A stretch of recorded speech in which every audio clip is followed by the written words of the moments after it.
Good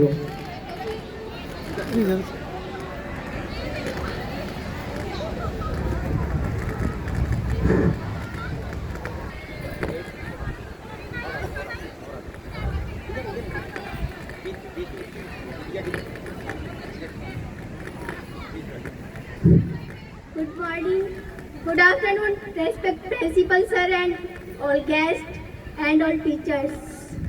I am Rehnua. I study in 11th F1. मेरी आज की स्पीच बेटी बचाओ बेटी पढ़ाओ। बेटी बचाओ बेटी पढ़ाओ योजना लड़कियों के जीवन को बचाने और उन्हें पढ़ाने के लिए पूरे भारत में चलाया जाने वाला एक अभियान है। ये भारत की सरकार द्वारा भारत में जागरूकता फैलाने के साथ साथ लड़कियों के कल्याण की सेवाओं में सुधार लाने के लिए चलाई जाने वाली एक योजना है। आज हमारे देश की बेटियां हर मुकाम पर सफलता प्राप्त कर रही हैं, चाहे वह राजनीति हो, चाहे वह खेल हो या फिर चाहे वो अंतरिक्ष ही क्यों ना हो।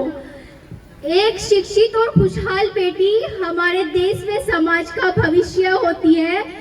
जिस समाज में बेटियों को सम्मान नहीं दिया जाता वह समाज का भी उन्नति या तरक्की नहीं कर सकता।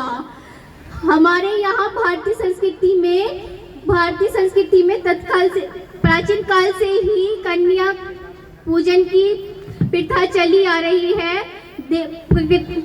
कन्या को देवी का स्वरूप माना जाता है। हमारे यहाँ कहा गया है यत्र नार्यस्त्र पूज्यन्ते रमन्ते तत्र देवता। भारतीय संस्कृति में नारी को पुरुष से ऊंचा दर्जा प्राप्त है, परंतु आज भी बेटियों को बेटों के समान नहीं समझा जाता, उनमें भेदभाव किया जाता है। इसे एक राजनीतिक दोष तथा विकृति परंपरा ही कहा जाएगा कि बेटियों और बेटों में भेदभाव किया जाता है। बेटी के जन्म होने पर तो उसका अशुभ समझा जाता है और जब परिवार में बेटे का जन्म होता है तो उसके जन्म पर खुशियां छा जाती है। ऐसा क्यों होता है? क्यों बेटियों को सम्मान नहीं दिया जाता? बेटी के जन्म को क्यों अशुभ माना जाता है? क्यों दुखपूर्वक चिंताजनक परिवार पर बोझ माना जाता है? बेटी को बोझ क्यों समझा जाता है? जबकि ऐसा नहीं होना चाहिए। बेटियों को पूरा सम्मान मिलना चाहिए। और यह अंतर इस हद तक व्याप्त है कि लोग कन्या भ्रूण हत्या करने से भी नहीं कतराते। पुत्र प्राप्ति की इच्छा ने तो लोगों की सोच को यहाँ तक कि झगड़ा हुआ है कि वो कन्या को भ्रूण हत्या कर देते हैं, भ्रूण में ही उसे मार देते हैं, उसका जन्म नहीं होने देते। ऐसा क्यों होता है? क्यों सम्मान नहीं देते हम लोग? क्यों नारी को सम्मान नहीं दिया जाता है? कहते हैं कि दुर्गा माँ की पूजा कर तुम भक्त बड़े कहलाते हो। दुर्गा माँ की पूजा कर तुम भक्त बड़े कहलाते हो। कहाँ चली जाती है तुम्हारी वो भक्ति जब कन्या को भ्रूण में ही मार देते हो?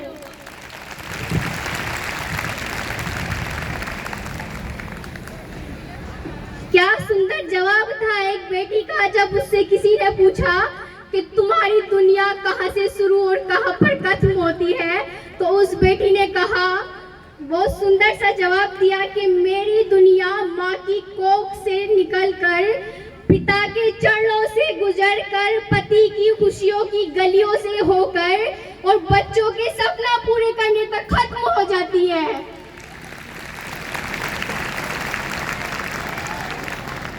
क्या यही बेटी की जिंदगी है? बस इतना ही, इसके लिए बेटी दुनिया में आती है। क्या उसको हक नहीं होता अपने सपने पूरे करने का? क्या वो नहीं चाहती अपनी इच्छाएं पूरा करना? क्यों उसको उसकी इच्छाएं पूरी करने नहीं दिया जाता? क्यों उसको उसके सपने पूरे करने का हक नहीं है? क्यों अधिकार नहीं दिया जाता? ऐसा क्यों है? क्यों करते हैं आप लोग ऐसा? क्यों सम्मान नहीं देते नारी को? क्यों सम्मान क्यों नहीं देते आप नारी को? क्योंकि जब सम्मान दिया जाएगा नारी को, जब होगा बेटियों का सम्मान, तभी होगा देश महान।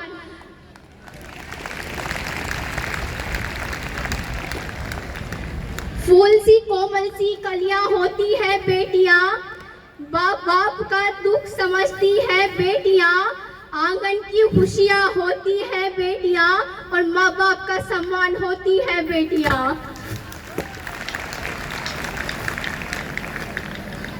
रीतो रिवाज तो ये है कि कन्या कन्या को घरों में पूजा जाता है, लेकिन कन्या को अपने घर में उसका पालन पोषण करना कोई नहीं अच्छा समझता, कोई पसंद नहीं करता कन्या का पालन पोषण करना। लेकिन कन्या को पूछते हैं, कहाँ से पूजोगे कन्या को जब कन्या का पालन पोषण नहीं करोगे? कैसे पूजोगे? कहाँ से आएंगी कन्या? कहाँ से आएंगी कन्या जब उनको पालोगे नहीं? उनको कन्या में भ्रूण हत्या कर दोगे उनकी, कहाँ से लाओगे कन्या पूजने के लिए? फिर कहा गया है कि कन्या एक नारी को पुरुष से ऊंचा स्थान प्राप्त है। कहा गया है कि एक पुरुष के पीछे, कामयाब पुरुष के पीछे एक नारी का ही हाथ होता है। चाहे तो सब कुछ कर सकती है, लेकिन उसे अधिकार भी दो। कहा गया है कि महिला मोहताज नहीं किसी गुलाब की, कि महिला मोहताज नहीं किसी गुलाब की, वो खुद बागबान है पूरी कायनात की। जय हिंद, जय भारत।